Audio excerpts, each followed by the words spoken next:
think long and hard about whether or not I should come up here and do a handstand right now. I opted not to because I'm in a dress. You're welcome. First off, I want to thank everyone for coming tonight. This evening, I'll be sharing my story with you and my outlook on life since my battle against stage 3 breast cancer and the BRCA2 diagnosis just a year and a half ago. But first, I wanted to start off with a quick anecdotal story. I'm sure many of you in the room have some sort of cancer, are fighting it currently, are about to fight it, or have fought it and survived. And many of you are supporters of these special fighters and survivors. The story I'm about to share is one I think you can relate to. It was written by a gal in a group I'm a part of on Facebook called the BRCA Sisterhood. What is it like to go through cancer treatment? It's something like this. One day, you're minding your own business. You open the fridge to get some breakfast, and oh my goodness, there's a mountain lion in the fridge. A mountain lion? Wait, what? How? Why is there a mountain lion in the fridge? No time to explain. Run. The mountain lion will kill you unless you find something even more ferocious to kill it first. So you take off running, and the mountain lion is right behind you. You know the only thing that can kill a mountain lion is a bear, and the only bear is on top of the mountain. So you better find that bear. You start running up the mountain in hopes of finding the bear. Your friends desperately want to help, but they're powerless against mountain lions. But they really want to help, so they're cheering you on and bringing you cups of water and orange slices and yelling at the mountain lion. Get lost, mountain lion. No one likes you. And you really appreciate the support, but the mountain lion is coming.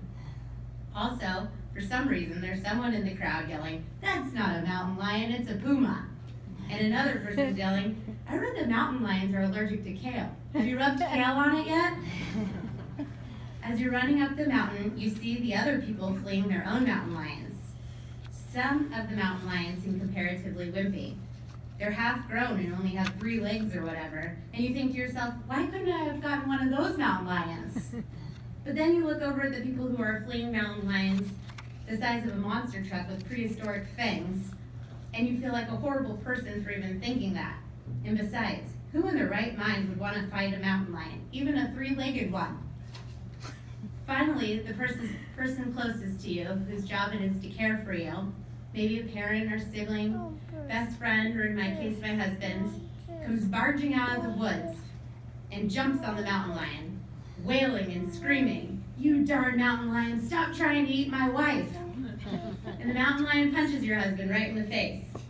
Now your husband, or whoever, is rolling around on the ground, clutching his nose, and he's bought you some time, but you still need to get to the top of the mountain. Eventually, you reach the top, finally, and the bear is there, waiting for both of you.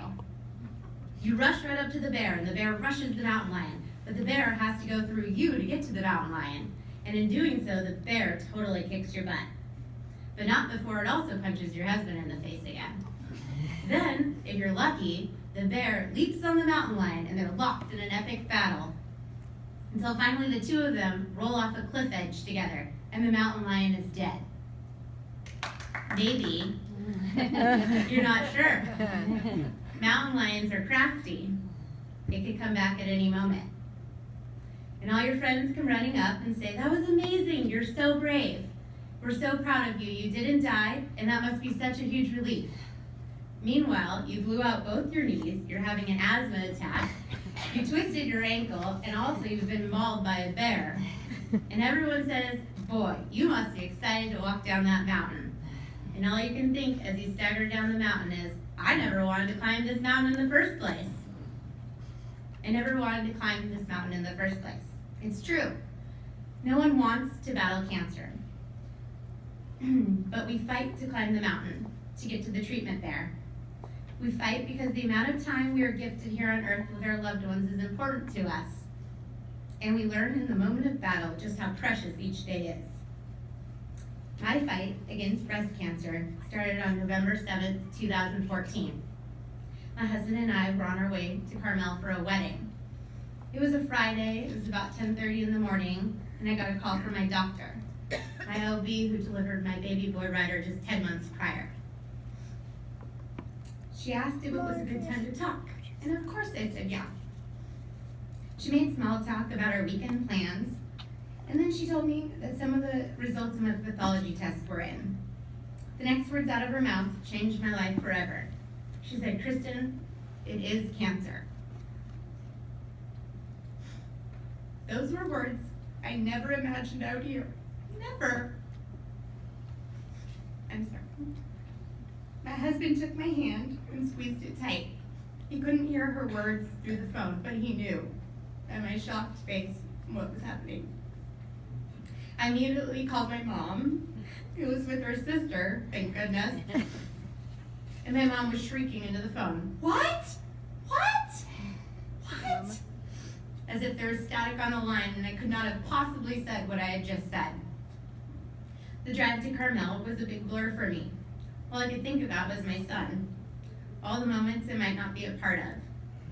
He was only 10 months old. I wondered how long I would live and how much of his life I would be able to be a part of. Flashes of him learning to wakeboard, introducing us to his first girlfriend, graduating from high school, moving on to college. All of those were things that I thought about, that I had dreamed of being a part of. And now, suddenly, out of nowhere, I may never live to see those things. It was heartbreaking. On our drive, I received a phone call from my mom's good friend, Kathy. Kathy is a breast cancer survivor, 15 years. She told me a bit about her fight and assured me that I can get through this. Her phone call really helped. It gave me perspective. I wasn't going to die that day. I was going to have a fight ahead of me. And I needed to prepare myself for battle, but not before a big, solid party first. The wedding we attended was such a blast. And my husband and I drank wine, a little more than I'd like to admit. And we danced. We danced all night. I didn't know it at the time, but that night was a defining night for me. I'm a fighter. I love life, and I want to live. I was ready for battle. My doctor appointment started that following Tuesday. I met with 3 doctors who gave me my options. For me personally, I knew I wanted to do everything possible, no matter how extreme, to get rid of the FNC. Some of you might be wondering why I call breast cancer FNC, and some of you might have already picked up on my acronym. Basically, my mom helped me rename the word cancer, something we hated to say. And FNC is a pretty good way of showing the rage I felt toward it for trying to take down my healthy body. Though the doctors didn't tell me at the time, I later found out that they considered me stage 3A. My tumor was 5 to 6 centimeters, and in my lymph nodes, they were up to 2 centimeters. Treatment had to be extremely aggressive. 2 days before Thanksgiving, I started chemotherapy with antibody drug infusions. I had 6 rounds of chemotherapy, followed by a year of Herceptin infusions, a double mastectomy with a complete lymphadenectomy, 28 rounds of radiation, 10 expansion sessions, and an expander implant swap surgery in December 2015 to finish it all off. My pathology report after my double mastectomy came back announcing that I was a complete responder, meaning there was 0 FNC left. The chemo and antibody drugs completely eliminated it from my body. That's powerful stuff. And on April 9th, I celebrated 1 year in remission. I could not have gotten through any of this without the support of my family. God bless my husband, Danny, for all that he did to care for me over the past 1.5 years. I couldn't have done it without you, babe. And my mom, my whole family, my friends. Look at them, they're at the table tonight. They're still supporting me. I feel so grateful for each of you. They were there for support every moment. And of course, the talented doctors, surgeons, and nurses I had, and all the wonderful folks I didn't know that were rooting for me, praying for me. I received cards and meals. I had a lot of visits. It was as if everyone around me was carrying me through this. I'm forever grateful for those that were by my side during the fight. Fighting that monstrous FNC was terrifying, but it gave me a new perspective on life. Life is meant to be lived today. It's not meant to be wasted. It's precious and we need to cherish each day.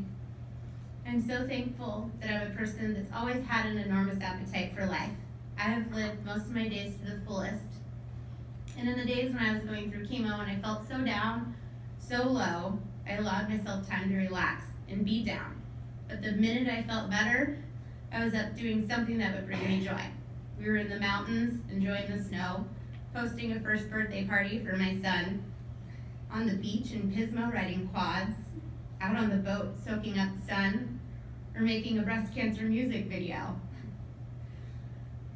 Life kept going, and I realized that. I want to make the most of every minute I get. We all should. I saw a quote the other day that rang so true for me. They say you only live once, but that's not true. You only die once, but you live every day. Give your loved ones an extra hug tonight. Let them know how much you love them. And try to dig deep and find joy in all the moments that you are blessed with. Squeeze all the love and joy out of life that you're able to, because that's what we're here to do.